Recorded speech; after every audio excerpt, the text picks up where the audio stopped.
সবাইকে আসসালামু আলাইকুম। আশা করি আপনারা সবাই ভালো আছেন। আজ এই সময় আপনাদের বিরক্ত করার জন্য আমি ক্ষমা প্রার্থী, কিন্তু তথ্যের সত্যতা এবং স্বচ্ছতা যাচাই করতে আমার কিছুটা সময় লেগে যায়। এবং সেই তথ্যটি আপনারা নিশ্চিত টাইটেলে দেখেছেন, সেটা হচ্ছে ডক্টর ইউনূসের পদত্যাগ। হ্যাঁ, আপনি ঠিকই শুনেছেন যে ডক্টর ইউনূসের পদত্যাগ। আজ ডক্টর ইউনূস কিছুটা ক্লান্ত হয়ে যান, কিছুটা বিরক্ত হয়ে যান এবং উনি ঠিক করেন যে উনি হয়তো আজই পদত্যাগ করবেন।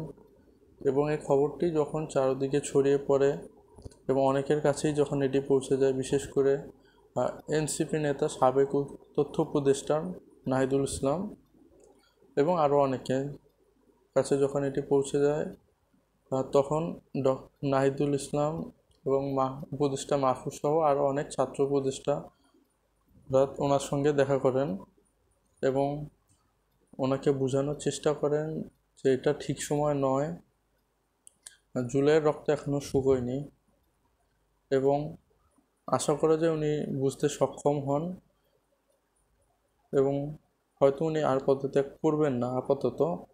কিন্তু আমাদের এই জিনিসটি ভাবতে হবে যে উনি কেন আজ পদত্যাগের কথা ভাবতে বাধ্য হলেন।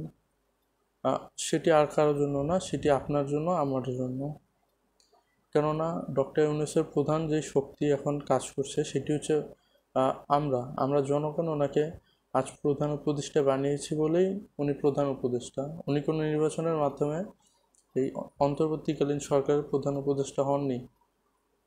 আজ আপনারা সবাই রক্ত দিয়েছি এসব যাবতীয় কাজ কারবারের কারণে আজ উনি প্রধান উপদেষ্টা হিসেবে দায়িত্ব পালন করেছেন। এবং যতটুকু শোনা যায় এবং যতটুকু তথ্য প্রমাণ পাওয়া যায় যে উনি আজ পর্যন্ত এই 22শে মে পর্যন্ত উনি ন্যায়নিষ্ঠার সঙ্গে কাজ করে আসছেন।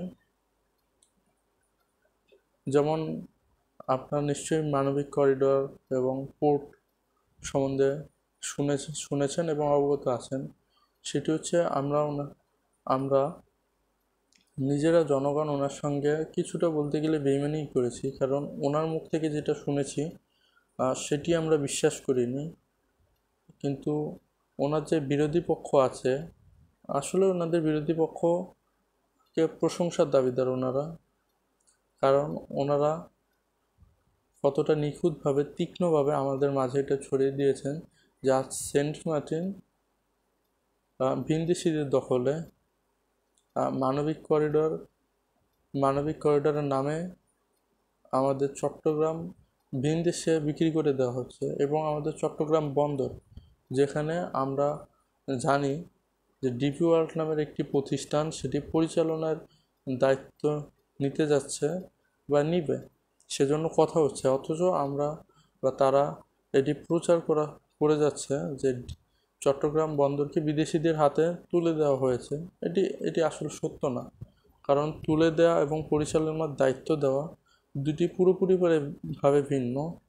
কিন্তু আমরা এটি বিশ্বাস করে আসছি এবং আমরা ডক্টর ইউনূসের পক্ষ থেকে জনসমর্থন যতটা পারি কমিয়ে নিয়েছি। হ্যাঁ, এটি সত্য যে ওনার জনসমর্থন এই কারণে অনেক কমে গিয়েছে, কারণ সবাই আমরা জানি যে ওনার সঙ্গে পশ্চিমাদের সম্পর্ক ভালো। আর সেজন্য আমরা সবাই মনে করছি যে চট্টগ্রাম বন্দর, মানবিক করিডোর ইত্যাদির নাম করে উনি চট্টগ্রাম ছাড়াও দেশকে উনি পশ্চিমাদের কাছে বিক্রি করে দিয়েছেন। কিন্তু তথ্যটি আসলে ভুল এবং এই ভুল তথ্য নিয়ে আমরা জনগণরা যে পরিমাণ নাচানাচি করেছি এবং দেশটাকে যেভাবে উচ্ছৃঙ্খল পর্যায়ে নিয়ে যাচ্ছে, সে কারণে আজ উনি কিছুটা বিরক্ত ক্লান্ত। এছাড়াও ভিতরের বিভিন্ন সমস্যা আছে যা উনি নিজে বলতে পারছেন না বা অন্য কেউ বলতে পারছে না, কিন্তু এটা আসলে ঘটে যাচ্ছে এবং সে কারণেই আজ উনি ক্লান্ত হয়ে পড়েছেন। উনি আজ প্রধান উপদেষ্টার দায়িত্ব থেকে সরে আসতে চেয়েছিলেন, কিন্তু সৌভাগ্যবশত এনসিপি এর প্রধান নাহিদ ভাই উনি ডক্টর ইউনূসের কাছে যান এবং ওনাকে বোঝাতে সক্ষম হন। এবং এটি কিভাবে ঘটেছে এবং উনি এই পদত্যাগের বিষয়টি আসলে সত্য কিনা সেটি এই সকল আজকের কার্যকলাপের মধ্যে দিয়ে মানে 22শে মের মধ্যে যে কার্যকলাপ চলেছে আর সেটির মধ্য দিয়েই বোঝা যায়। যেমন যখন ওনার তো যমুনায় যাওয়ার কথা ছিল না, বা আজ মাহফুজ সাহেব, উপদেষ্টা মাহফুজ সাহেব, মাহফুজ ভাই উনি ক্ষমা প্রার্থনা করেছেন এবং জাতীয় ঐক্যের জন্য উনি বিবৃতি দিয়েছেন বা পোস্ট করেছেন। এবং আজ হয়তো ভুল হবে না, হয়তো 10টা বা 10:30টার দিকে জাতীয় ঐক্য বা জুলাই ঐক্য নামে একটি সংগঠন বা একটি পরিষদ বা একটি মঞ্চ ওনারা রাজু ভাস্কর্যের দিকে একটি মিছিল বের করবে বলে বলেছে, কিন্তু এখনও আমি জানি না ওনারা কতটুকু কী করতে পেরেছে, কারণ ওনাদের পিছন থেকে ব্যাকবোন দুর্বল হয়ে গিয়েছে, বা ওনাদের পিছন থেকে কী বলে এটাকে, ব্যাকবোন দুর্বল হয়ে গিয়েছে, ওনাদের পিছন থেকে লোকজন সরে এসেছে, এটা ওনাদেরই দোষে হয়েছে। কিন্তু এখন আপনাদের জানা উচিত ডক্টর ইউনূসের কারণে আমরা কোন বিপদের হাত থেকে বেঁচে আছি। আপনি ভাবুন, আজ ডক্টর ইউনূসের জায়গায় যদি অন্য কেউ থাকতো, তাহলে ইন্টারন্যাশনাল লবিতে আমরা যে সুযোগ সুবিধা আজ পাচ্ছি সেটি কি অন্য কেউ আসলে পেতাম? অবশ্যই পেতাম না। ডক্টর ইউনূস যদি আজ চলে যায় তাহলে কি হবে? ওনার হয়তো কোনো ক্ষতি হবে না, কিন্তু দেশের এক মূল্যবান ক্ষতি হয়ে যাবে, এক মূল্যবান সম্পদ আমরা হারাবো। সেটি হচ্ছে আজ আমরা যে বিনিয়োগের কথা বলছি আর সেটি কাল হারিয়ে যাবে, কোনো বিনিয়োগই আর আমাদের দেশে আসবে না। এবং আজ যদি ডক্টর ইউনূস চলে যায়, কাল এক অরাজকতা সৃষ্টি হবে দেশের ভিতরে, যেটি একটি গৃহযুদ্ধ বা ভিনদেশিদের সঙ্গে যুদ্ধে পর্যন্ত চলে যেতে পারে। আপনারা সবাই জানেন এই ইন্টারন্যাশনাল লবির কারণে, ডক্টর ইউনূসের ইন্টারন্যাশনাল লবির কারণে, যেটাকে আমরা বলছি যেমন পশ্চিমা শক্তি, এর কারণে আজ এখনও ভিনদেশিরা যারা আমাদের বর্ডারে বসে আছে ওনারা কিছু করতে পারছে না বা কিছু করার সাহস দেখাইতেছে না। কিন্তু আমরা যদি এভাবেই ডক্টর ইউনূসের পক্ষ থেকে জনসমর্থন সরিয়ে ফেলি, তাহলে সেদিন খুব দূরে নয় যেদিন ডক্টর ইউনূস এই পদত্যাগ সত্যিকার অর্থেই করবেন। আজ তো উনি ভেবেছেন, কিন্তু কাল উনি সত্যিকার অর্থে পদত্যাগ করবেন না সেটা কিন্তু ভাবা যায় না। আমরা যেভাবে ওনাকে বিরক্ত করছি, যেভাবে ওনাকে অবিশ্বাস করছি, উনি এসব চাইলেই করতে পারেন। তাই আমাদের এখন উচিত ওনারকে জনসমর্থন দেওয়া এবং ওনার সকল পদক্ষেপকে সমালোচনা না করে আলোচনা করা, নিজেদের মধ্যে আলোচনা করা এবং ওনাদেরকে আলোচনার টেবিলে নিয়ে আসা। আজ আমরা নির্বাচন নিয়ে অনেকেই কথা বলছি এবং